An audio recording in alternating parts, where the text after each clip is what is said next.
안녕하세요. 이영숙입니다. 저는 오늘 규남 하백원 선생님 이야기를 좀 하려고 그럽니다. 제가 지금 현재 규남 박물관을 운영하고 있거든요. 저는 규남 박물관하고는 후손이냐 오신 분마다 뭐 물어보시는데 저는 그건 별 상관이 없는 사람이고요. 여기에 소장된 동국 지도하고 만국 전도가 있어요. 세계 지도, 옛날 그 지도를 문화재 이원으로 문화재 지정하면서 그쪽 가족을 만나서 가지고 있는 유물들 정리가 필요하다 그래서 합류해서 도와주고 있습니다. 규남 선생님은 실제 한 200년 전 인물이에요. 1781년에 태어나서 1844년에 돌아가셨습니다. 그래서 200여 년 전의 인물인데 제가 올 때는 200년 전의 인물을 만나면 실제 뵐 수는 없잖아요. 그래서 본인이 하고 싶은 말을 여러 가지 책에, 그림에 했을 테니까 그 이야기들을 해보려고 아주 오래된 인물을 만난다고 하고 왔는데 앞 시간에 2000년 전에 고인돌을 만나셔서 별로 오래되게 느끼지 못하실 것 같아요.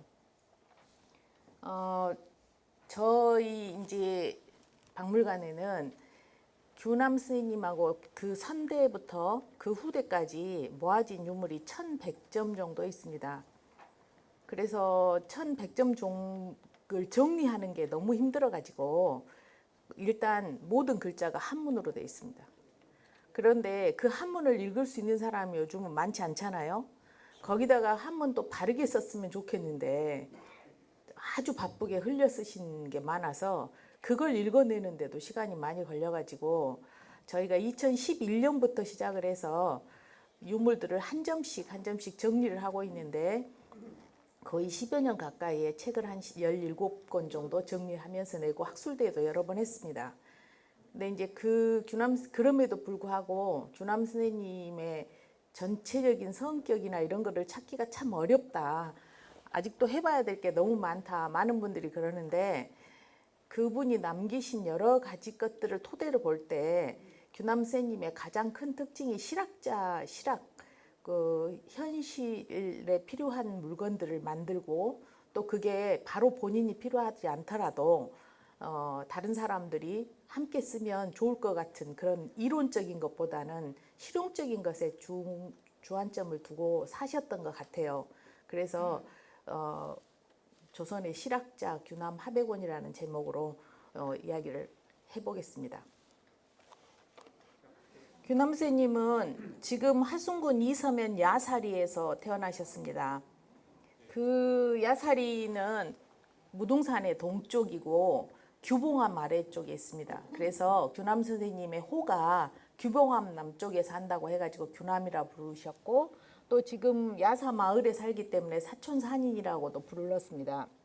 본가는 진주인이고 그 다음에 그 하백원 선생님의 13대조 되시는 분이 동복에 정착을 했고 7대조 되시는 분이 야사로 옮겨오셨습니다. 그래서 그 옮겨오신 지가 지금 약 한 400년 정도 됩니다. 그 다음에 이제 규남 선생님 집안에서 지금 현재 규남 선생님처럼 여러 가지 학문적인 연구도 많이 하고 연구를 했다고 해서 우리가 지금 공부하는 거하고 좀 다릅니다. 이런 것들을 많이 하셔서 학문적인 성과를 많이 이루어내신 분으로는 증조 할아버지인 하영청 선생님하고 규남 선생님이 진주 하시가의 학문적인 성격을 어느 정도 널리 알렸다고 그렇게 생각을 하고 있습니다. 이거는 저희가 이제 박물관을 열면서 규남 영당이 있어요. 박물관 안에. 규남 영당은 각 지역의 향교, 동복향교, 옛날에는 하순 이서가 동복현에 속했습니다. 그래서 동복향교에서 그 선양하실 만한 인물들에 대해서 그 제사를 지내는데 그 제사 지내는 인물로 추천을 저희가 해서 그 영당에서 그 제사를 지내기 위해서 초상화를 그렸어요. 근데 이거는 돌아가신 분이기 때문에 만날 수도 없고 200년 전의 인물이니까 사진이 있는 것도 아니고 그래서 집안 분들의 오래된 사진 모두 다 가져오시라고 했어요. 지금 초상화 그리는 방식입니다. 그래서 가지고 온 사진들을 모아가지고 봤더니 이분들이 이마가 굉장히 넓고 앞으로 튀어나오고 눈매가 아래로 처져 있는 그런 특성을 가지고 계셔요. 그래서 지금 여기에는 좀 덜 나타나는데 원래는 아주 영리하게 보이십니다. 그 집안분들이. 그래서 그거를 토대로 그 기본 영정이라고 해서 지금 뭐 돌아가신 분들의 영정 만드는 방법입니다. 그렇게 해가지고 제작을 했어요. 이걸 초상으로 제작을 맨 처음에 스케치로 한 다음에 그 다음에 이제 영당에 모실 그림을 따로 그렸는데 현재 저희가 이제 기본 영정으로 제작한 거고 교남쌤님은 그 벼슬도 물론 하셨지만 대부분 야사에서 사셨습니다. 야사 그 시골에서. 그래서 그 사시면서 시골 마을에 사실은 우리가 하루하루 살다 보면은 그날 일어나는 일들이 많기 때문에 다른 것들을 생각하기가 쉽지가 않잖아요. 그날 바로 내 눈앞에 보이는 일들을 하느라고. 그런데 이 선생님의 여러 가지 그림이나 남겨진 것들을 보면 관심이 있는 부분이 천문, 지리, 달력 같은 거, 그 다음에 뭐 정각, 도장 파는 거, 그 다음에 산술, 뭐 그림, 조각, 뭐 이런 모든 것들에 대한 관심이 많으세요. 실제 남아있는 것들의 상당수가 그렇게 여러 가지가 남아있습니다. 그런데 그 중에 이제 저희가 이제 실학자라고 이야기를 하고 그 실학자를 증명할 수 있는 게 몇 가지 남아있는데 그것이 30세 때 자승차라고 하는 양수기입니다. 스스로 물을 끌어올리는 수레라는 뜻으로 자승차라고 그때 이제 한문식으로 이름을 붙여놨는데 지금으로 하면 그 자동 양수기예요. 조금 이따 사진으로 보시면 될 겁니다. 그 다음에 31살 때에는 우리나라 지도를 그립니다. 이게 1811년인데 사실 그 우리 대동여 지도가 1861년이거든요. 61년에 만들어지거든요. 그래서 그거보다 50여 년 전인데 그 전의 지도하고는 약간 다른, 그러니까 그 전의 지도는 이제 다른 보면은 뭐 산세를 보고 대충 동서남북을 가늠해서 거리는 몇 리 정도 되니까 이렇게 그렸는데 그 어느 순간부터 축척을 생각을 해가지고 거리가 여기서 저기까지가 가까운데 너무 멀게 그린다거나 그러면 안 되겠죠. 그런 축척을 생각하면서 그 지도를 그려요. 물론 대동여 지도처럼 전혀 틀리지 않게 맞춰졌다거나 이런 건 아니지만 그래도 그런 것들을 굉장히 고려하면서 지도를 그리고 그 지도를 그린 지 10년 후에 세계 지도를 그립니다.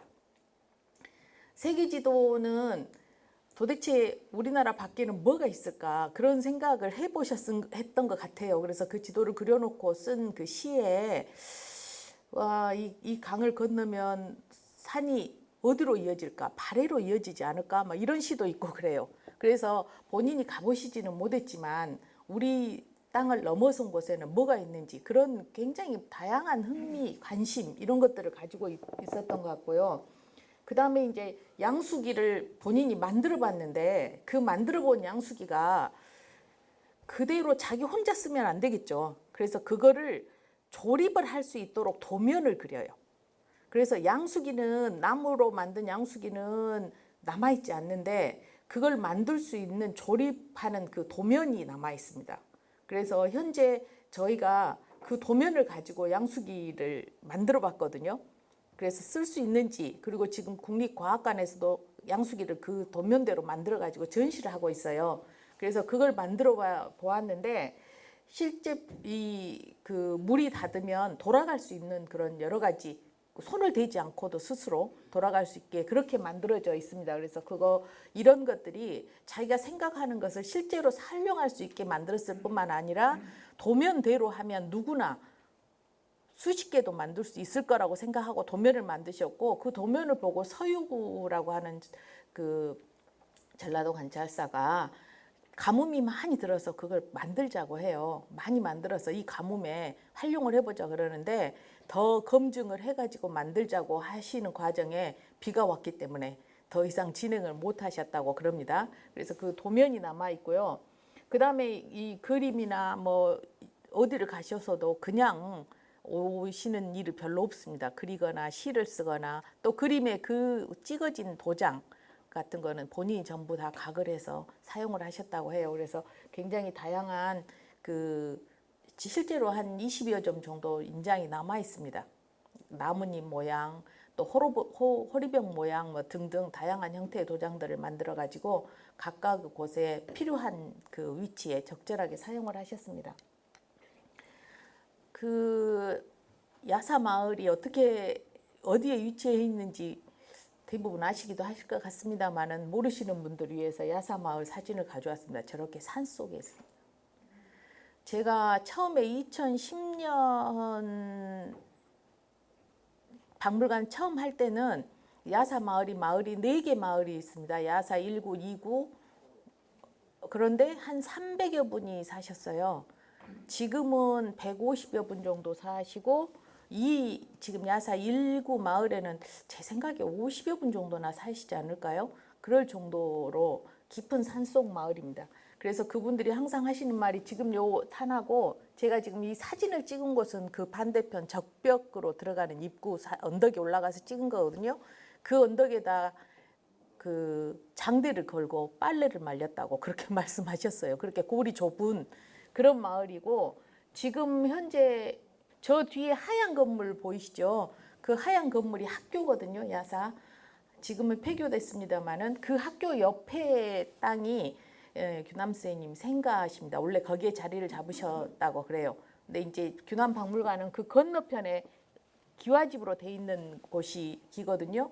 근데 전부 다 나갔다 다시 돌아올 때는 원래의 건물을 땅을 본인이 그 선생님이 사시던 땅을 매입하지 못해서 결국은 그 건너편에 땅을 사가지고 지금 박물관을 만들고 처음에는 기념관을 만들고 박물관으로 바꿔서 운영하고 있습니다.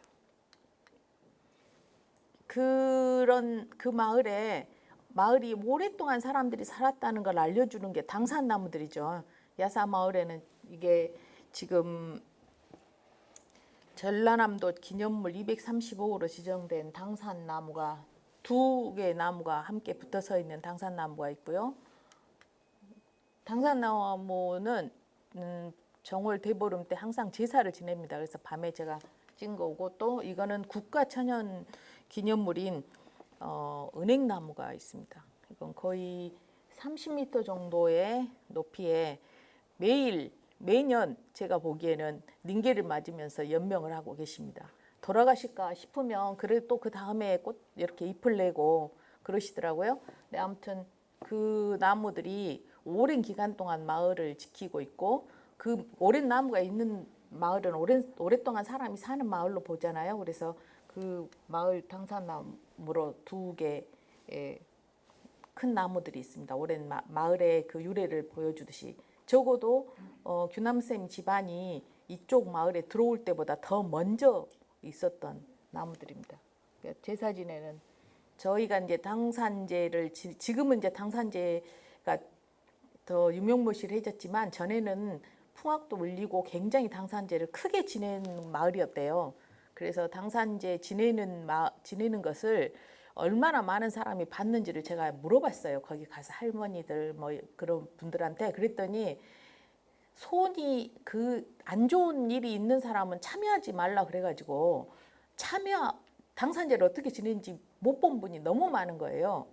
그래서 오직 한 7, 8분이 계속 제사를 지내고 나머지는 거의 참여를 안 해서 당산제가 어떻게 되는지를 몰라가지고 초창기에 당산제를 어떻게 지내는지를 사진으로 찍어가지고 제가 책을 내서 당산제 이렇게 지낸다고 마을 분들한테 알려주려고 처음에 사진을 찍어서 몇 번 보고서를 낸 적이 있습니다. 그래서 그 사진 찍은 거고 이제 규남 선생님은 앞에 이야기한 것처럼 지도도 그리고 양수기도 만들고 그림도 그리고 뭐 여러 가지 뭐 도장도 찍고 수 계산도 잘하시고 천문도도 그리셔요. 그래서 천문 윤력 뭐 이런 거 모든 것에 다 관심이 많은데 그런 게 도대체 그 시골에서 어떻게 커왔기에 그런 걸 다 받아들이게 됐을까. 그래서 제가 이거를 규남 선생님의 학문적 배경이라고 하는 이름으로 정리를 해봤습니다. 그랬더니 규남 선생님의 하백원 그 7대조 되시는 하윤구 선생님이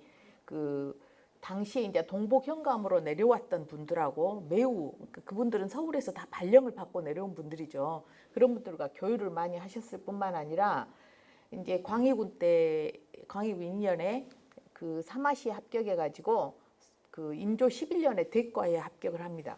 그리고 그 대과에 합격하면 이제 서울로 진출을 해야겠죠. 각 지역으로. 그래서 여러 지역의 성균관 전적 등 이런 거 벼슬을 역임하고 그 다음에 1631년부터 우리나라에 그 명나라에 우리나라에서는 사신을 1년에 두어 번씩 보내죠. 명나라에. 그러면 사신 사절단에 따라가는 사람이 많아요.